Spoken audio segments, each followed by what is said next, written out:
So yeah, this is the continuation of the NISM model around the derivatives, that is currency derivatives. Morning we discussed on the modules introduction of the derivative market ecosystem, like how the ecosystem is designed, what are the regulatory measures taken for the legal functioning of the ecosystem, and then what are the components of this derivatives market. So to reiterate, the derivative is a derivative market for the currencies is basically a segment in an exchange. So as we had observed that there are equity related derivatives, then currency derivatives, and the interest rate derivative, and debt securities. So these are the basic assets in which the trade occurs, and hence the exchange has the segment as equity derivatives, currency derivatives, interest rate derivatives, then debt securities. And these segments are accessed through the channels like phone, through internet, wireless internet, through direct market access, and the trade generally takes place. The securities trade takes place. So in the telephonic order, when the order is placed by the client uh, through on the exchange, through the trading member, that is the broker, registered broker of the exchange, via telephonic conversation or telephonic instruction, then the such telephonic instruction has to be recorded, and is also to be retained as a record.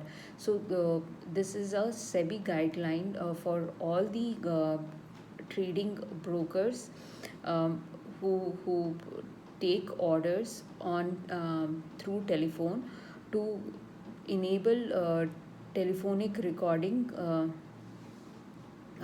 system, or to enable telephonic recording, and as well then allow the records to be maintained of such telephonic instructions. The general guidelines around the record keeping and the instructions is laid out in the form that a basic check of the price and the quantity limit uh, should be recorded. And then next is the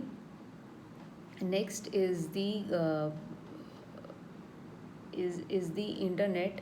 Via internet as well, the orders are placed, the trade takes place.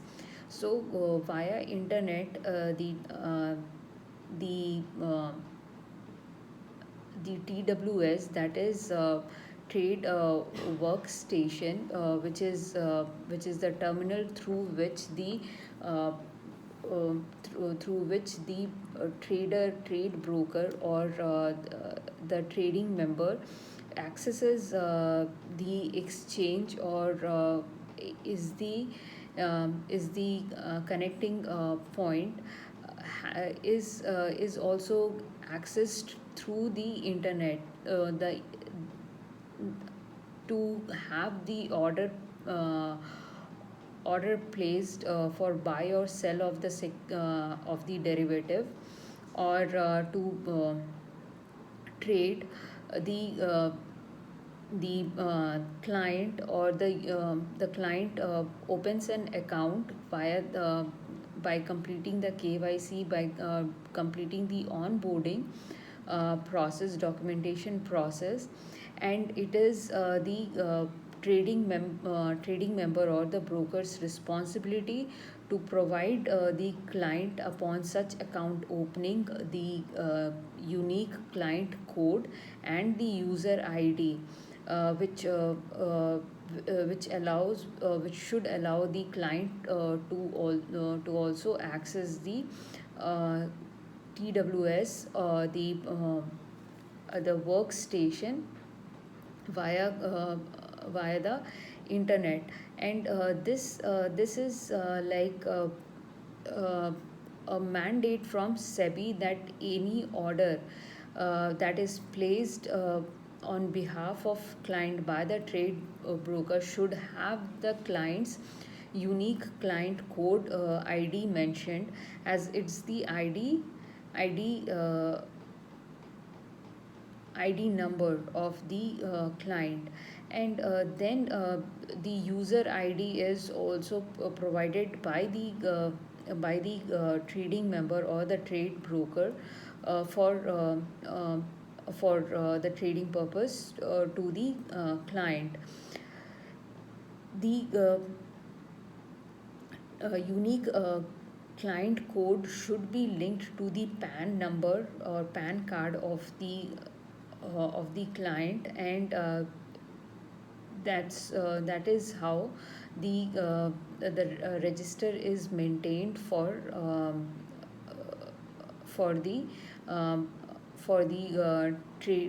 trading broker. Now, the trading broker or the trading member to open a working terminal through a wireless system has to be adhered to certain guidelines or to certain framework.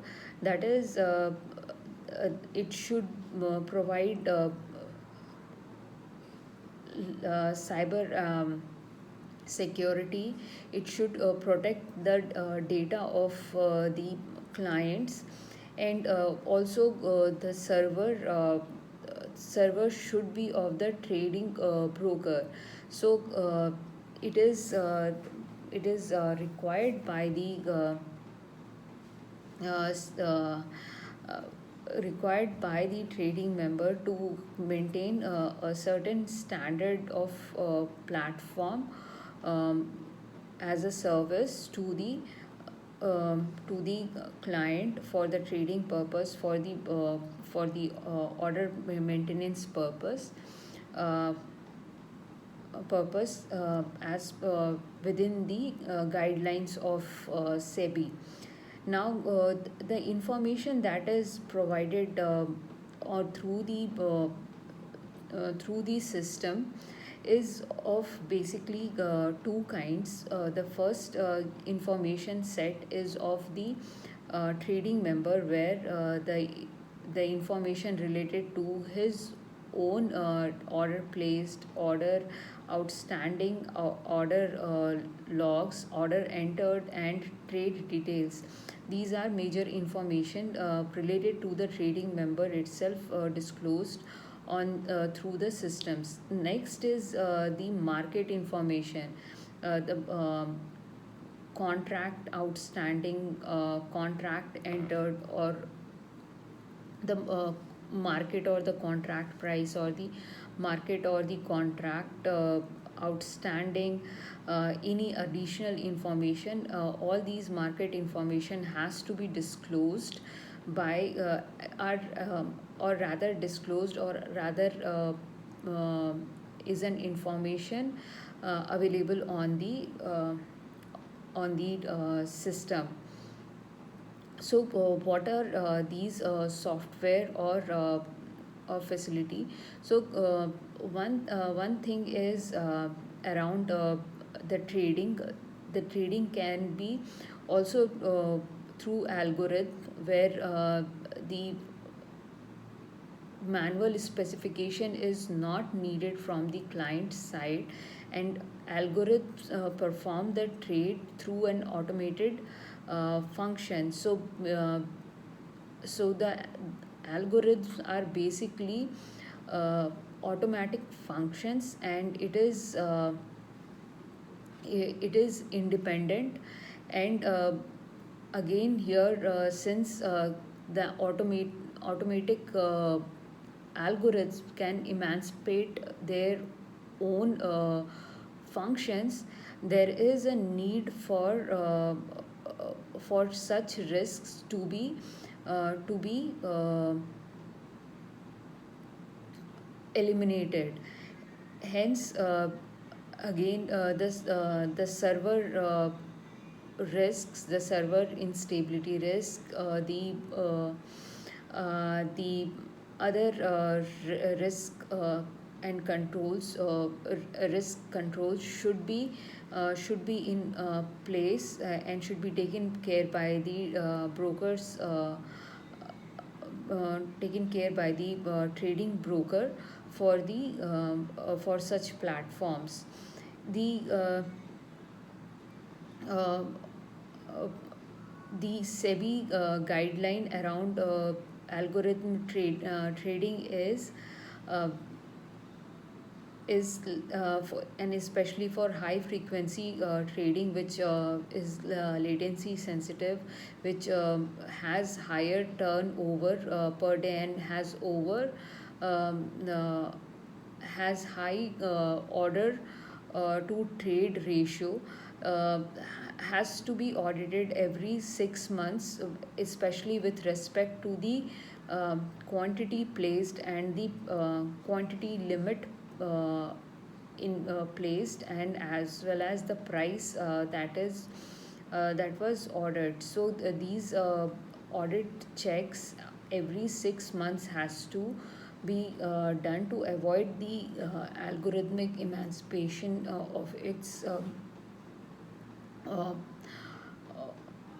of its program uh, to be eliminated. So these risks should be in place. Further, like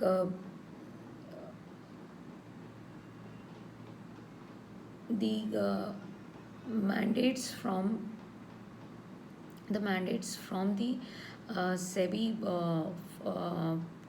for such trading broker to carry out algorithm trading, and to carry out the high frequency trading requires the platform to have a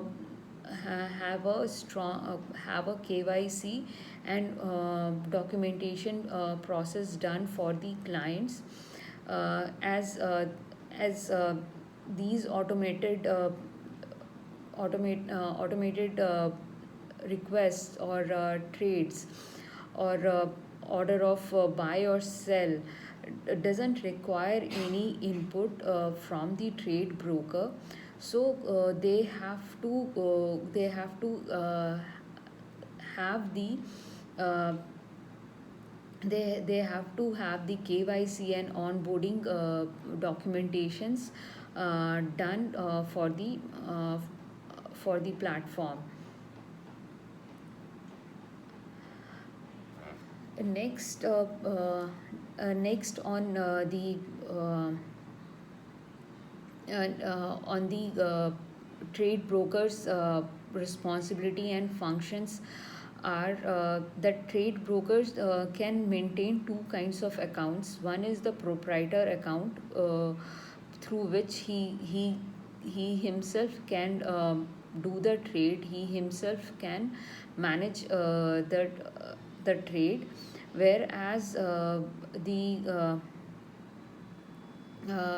the client account, through the client account, he takes the order from the client uh, of the trade, or of the buy or sell for the securities, for the currency derivative.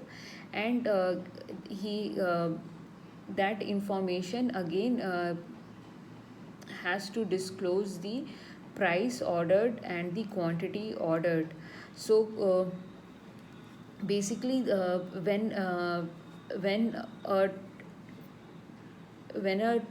trading member registered himself or herself uh, as on the exchange, to carry trade for themselves or on behalf of a client or an uh, investor, they take permission, or they take the necessary approval from the exchange to open their platform, to open the account. And the account can be of two types, that is the proprietary account and client account. In the proprietary account, the trade is carried out for the trading member or the broker himself. He himself, for either um, for the individual self or for his corporation, places the buy sell order or trades using the proprietary account. But when it comes to the client account, it's a it is a third party account, or it is the account of the client, and the KYC and the documentation, onboarding documentation, has to be as per the SEBI guidelines, and the disclosure has to be maintained, or a disclosure uh, has to be in place for the price ordered or the quantity ordered. And the client's outstanding balances should be reflected. Any outstanding order should also be reflected. So through the client account, the trading member or the trade broker carries out the trade for the client. He takes the order for the client and places the order for buy or sell, or trades on behalf of the client. Further, like exchange, it was earlier told, like what are the kind of exchanges, what are the kind of segments in an exchange, what are the channels through which such uh, exchange segments are accessed, and when accessed through what account, through what kind of a account the orders are placed, and what are the mandates or necessary requirements for the trade or transaction to take place. Now this was about the infrastructure or architecture of the exchange, or the trading platform, and the trading broker. In general, talking about the currency derivatives, so exchange traded currency derivatives are have basically three kinds of parties. One is hedger, another is a speculator, another one is arbitrager. So a hedger is an individual or a corporation which is in a real risk, uh, and is a trader who wants to mitigate the risk through the derivatives. So they have the hedger participant uh, has the trades like import export activities, through foreign investment, or through other expenses, nature of expenses like travel, education in the foreign country. So he uh, he has the risk, he or she has as an individual or as an corporate has the risk exposure, and is in need to mitigate the risk through use of derivatives, and derivatives such as forward futures or options or even swaps. And speculators are the kind of participant on the exchange, on the currency derivative exchange, who are trying to generate income through their decisions on the direction of the trade. For example, the hedger who has import request to be fulfilled in 3 months of time, by paying the supplier a $1 million in 3 months time, would be dealing with the risk exposure of USD, here the foreign supplier's currency uh, appreciate against the domestic currency. So to mitigate that risk, that $1 million that has to be paid in 3 months time, with a risk exposure of currency, USD currency appreciating, would like to place an buy order in 3 months time to uh, 3 months time to have the exchange at the INR, at a rate that is strong. So in 3 months time, the INR that that hedger or for his trade expects to go from, for example, from 81 to 83. That is, the INR is getting depreciated against the USD. So to mitigate this risk, he enters into a futures contract to at USD INR pair for 81 rupees, or at 81. And when the trade cost is included, that is, since the trade is being settled within 3 months, so the percentage of cost that has to be applied is um, plus minus 3%. Had it been more than 3 months that settlement is going to take place, then the cost component becomes plus minus 5% of the trade value. uh, so here it would be in the range of 83.5 or 81.5, that he would hedge his risk for, or he would fix the USD INR. So the $1 million that has to be paid to the supplier in 3 months time by the importer or the hedger, has the other party for that contract, for the future contract, as the speculator. The speculator speculates that the uh, currency won't depreciate, that is INR won't depreciate against the USD, and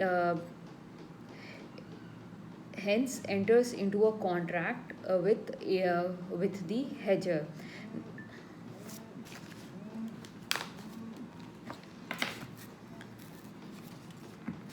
So here the hedger after 3 months observes uh, that the INR depreciated against USD, and it has reached to 83, and hence uh, including the cost it is 83.05. So 81.5 if deducted um from 81.5, it gives the overall hedge of if we do 83.05 minus 81.5, it is 5 and 5 and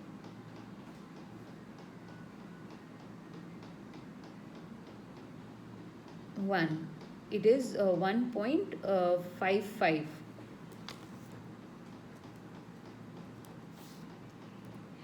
We can check it.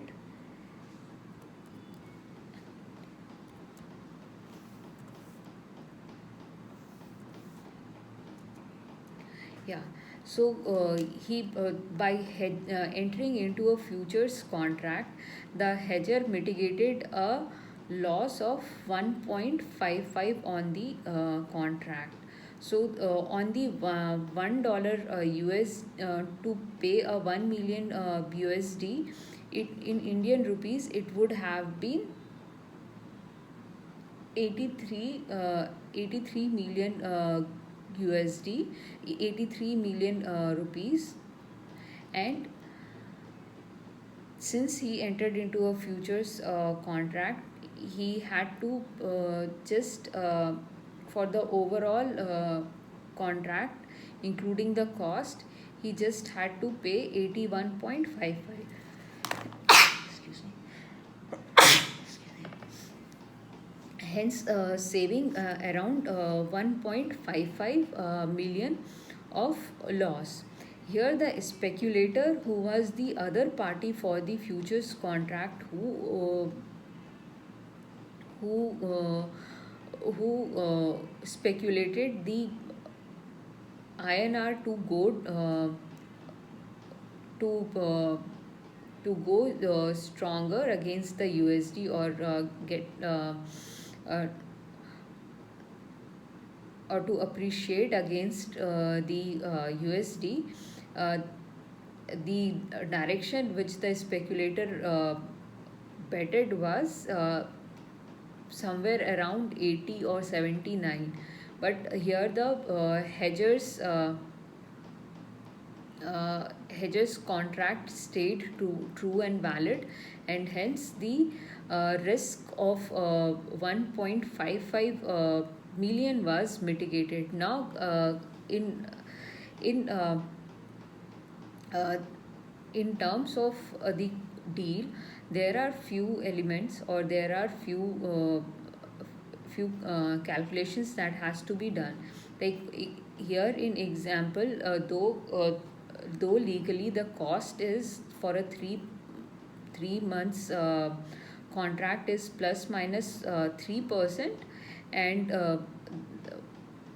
the more than 3 months contracts cost is plus minus 5% of the base. Here it isn't calculated to that percentage, to that threshold, as as the uh, the currency got depreciated against the USD, and hence the cost for the instrument, or for the contract that got applied was 0.05.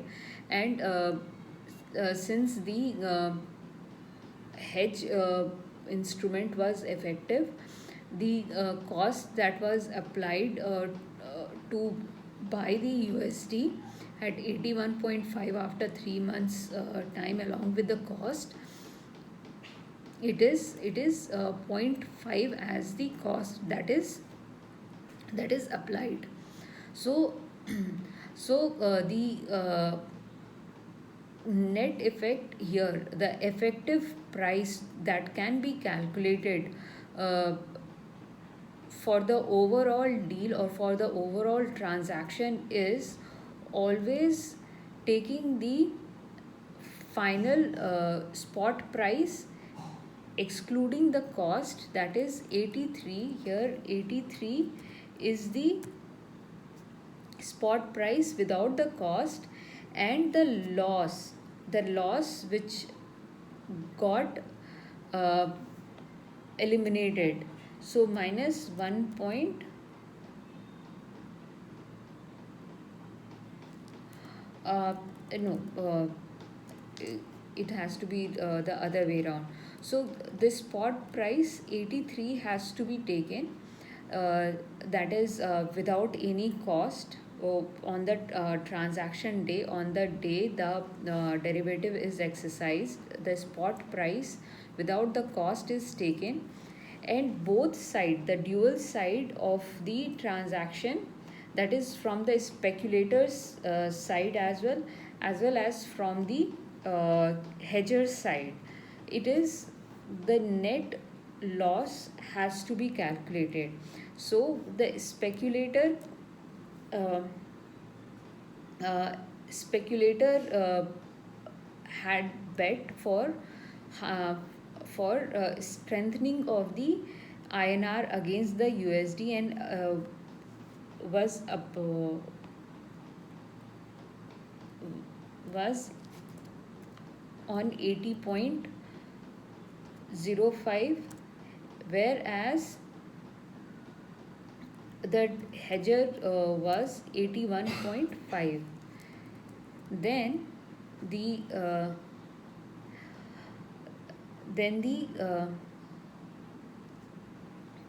actual transaction on the actual transaction day, it was 83 and against the contract of 81.5. So hedger's loss is the speculator's loss is minus 1.45. That is, and over and above that, the current price and the speculator's price was totally 3 INR off. So it is the effective price here is 1.45. That is the speculator's price minus the uh, hedge price. That is the profit that could have been made and the loss that was made, the net of that. So here the profit that was overall made is 1.55, and the loss that got that was on the speculator side 3. If this is adjusted to 83, it gives 81.55. So the effective price here is 81.55. Yeah. So coming to the derivative part, uh, derivatives are basically uh, currency derivatives are basically 4 types: the futures, forward, swaps, and options. The options are vividly used and futures are vividly used as the trades that take place uh, the trade that takes place has the underlying asset as the commodity, and usually the commodity or other asset which gets settled in the future date. Hence, either to mitigate the risk of currency fluctuations, the future date is future date is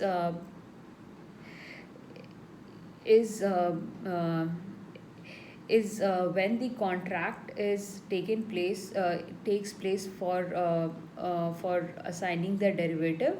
And most time the derivative is futures contract, where the price is known, and the date of settlement is also known. So the date, the SEBI, or in the module also one would observe that the settlement for derivative particularly is the trade date and the underlying settlement, so which is T plus 2.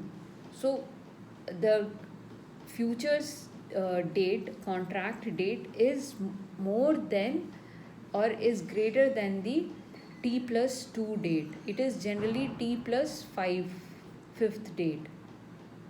So in the many cases where the shipment takes place after a month, and the price settlement or the price is paid by the supplier for the exports is uh, is 3 months from the shipment date, then the contract price, the futures contract, would be 4 months from the uh, date, the from the date the order was placed. So the hedger or the trader, to hedge the risk of the settlement and to hedge the risk of depreciation in the settlement currency or the base currency, usually enters the future contract 4 months from the order date, and fix the uh, fix or contracts to sell the, say example, USD INR itself in a in a in a price that is non depreciative, or in a price that is non uh, I mean is stronger compared to the which is in in line to the current market condition. So this is the futures contract in mostly in derivatives, currency derivatives. Besides this import export and other trade uh, trade activities, there are options for the speculator and the arbitrager. They their motive is to earn profit or to generate return against against the uh, movements of the currency. So there are kinds of options, that is spread, that is straddle, and butterfly strategies. So these strategies enable them to earn profit through or to generate return through uh, the options derivatives, uh, through the directionality of the currency movement. So in a basically in a spread, there are three kinds of spread: vertical spread, horizontal spread, and diagonal spread. In a vertical spread, basically the two options will have a different strike price on the same exercise date, whereas in the horizontal spread, the option will have the two option will have the same strike price but a different uh, strike different exercise date. And in a diagonal spread, there will be different settlement dates or different exercise dates with different strike prices on those different dates. Whereas when it comes to the straddle, okay, there are short straddle and long straddle. So short straddle is combination of short option and uh, short option, or the short call option, and a short put option. So here the here the trader uh, is uh, is bearish on the market and expects the currency to depreciate, and hence he sells off the uh, he sells off his current position, and he buys a position with a short option. That is when the when the would be uh, call would be in kind of I mean it would have reached the strike, or it is it has mitigated the or it has the minimum risk and it has made a profit. Similarly, long straddle is where there is a long option, uh, long call option, and a long put option. Now here there are other this one as well, like in a long call option, the basically the trader is bullish about the market and hope and is long on the call until it reaches the strike, and then using the long put option sells off the position. So long straddle is combination of long option, long call option, and a long put option. Then there is something like uh, butterfly strategies, which is made up which caps the risks through limited profit motive. That is, there will be one in the money call option. There will be one at the money option, uh, and there will be two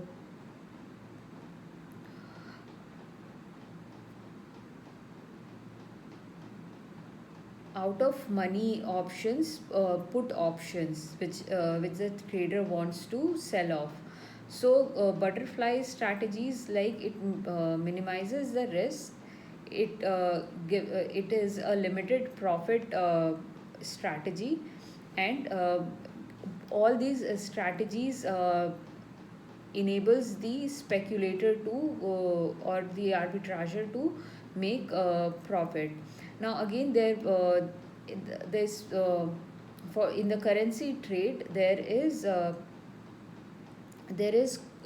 cross rate trade, like three currencies or the triangular strategy or triangular trade, where three currencies are involved for trade purpose, and it is the pair that is not priced as same. It is not priced same by the trader. So here in this case, it is done as the pair, for example, euro, USD and INR has to be settled, and they have one thing is the pair might have different prices at different platforms, and the arbitrager takes benefit of uh, that difference, and hence the cross rate is applied. And another is where the three currency um, has to be settled, or via um, has to be via a third currency. For example, two countries um, are trading. The settlement currency could be USD. So India imports a good from Mexico, say a corn, 1,000 gallons of corns from Mexico at say $10 or $100 per gallon. The Mexico needs the payment from the